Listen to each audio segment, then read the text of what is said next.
Hey, I'm Jamey from Stillmeyer Games, and today I'm going to talk about my favorite mechanism in Valley Glassworks, which I recently played a few times on Board Game Arena prior to its Kickstarter launch.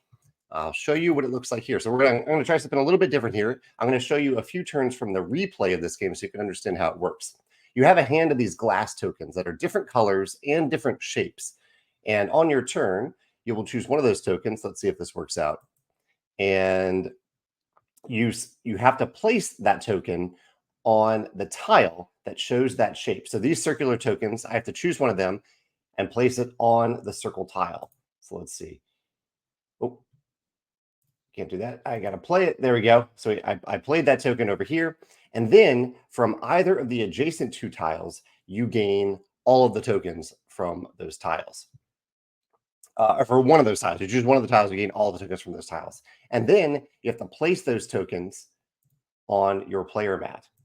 And let's see if it shows us how that works. Yeah, it's not completely show. Here we go. We can show it on the screen here. So I'll do another turn here. So I'll place a token. I'll place one of these round.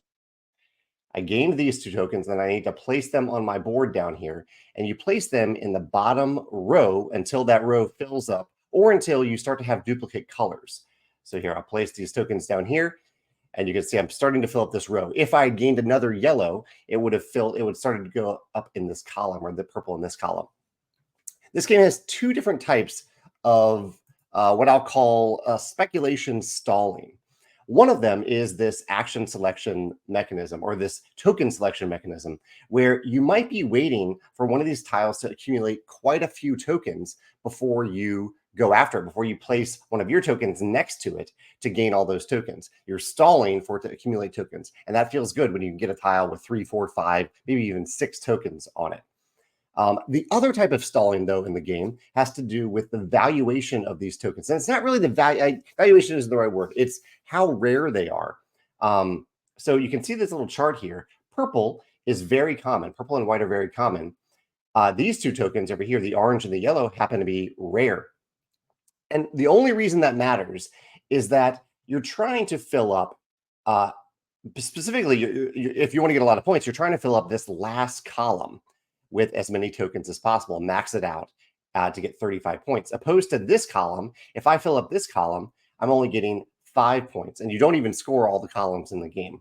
And so you're kind of trying to place rare tokens, like I did here, the orange and the yellow, in these first few columns, and then wait until you get to these last two to place the white and the purple, so that because they're more common, it's a lot easier to fill up those columns with those tokens. So the timing in this game and the order of operations is a huge part of the puzzle, as you are stalling for those more popular, or those more common tokens to come out, so you can more easily fill up the high scoring columns.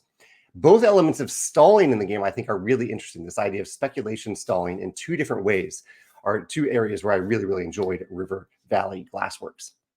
I'd love to hear your thoughts if you've played this game, or if you have played other games that involve an element of stalling, waiting until something accumulates, or waiting until the right time to start going after a certain type of resource so it's worth a lot to you. I'd love to hear your thoughts in the comments below. Thanks.